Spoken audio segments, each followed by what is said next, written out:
Welcome to Blizzard Fire. We hope this video helps fire up your solution. You start by ensuring Zoom is updated and you have host or recording permission. Open Settings and choose the exact microphone and speaker you'll use. This avoids echo and mismatched channels. Once done, enable local recording and verify available disk space so recordings don't stop mid-session. Make sure system sound is routed correctly if you'll capture computer audio. This matters because Zoom separates microphone versus system audio. Now join the meeting and be ready to record immediately. You hit record and pick local recording. Zoom will begin writing separate audio tracks for each participant. While recording, watch the audio meter and participant levels so nothing peaks or drops out. Adjust microphone gain as needed.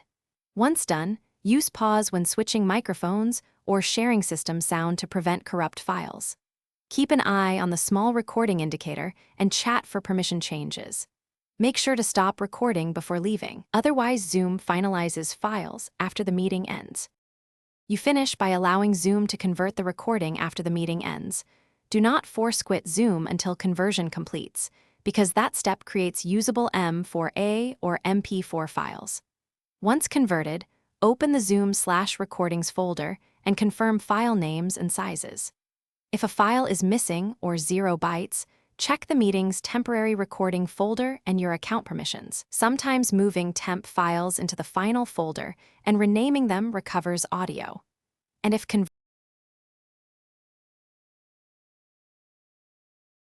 Thanks for watching. If you found this helpful, don't forget to like and subscribe.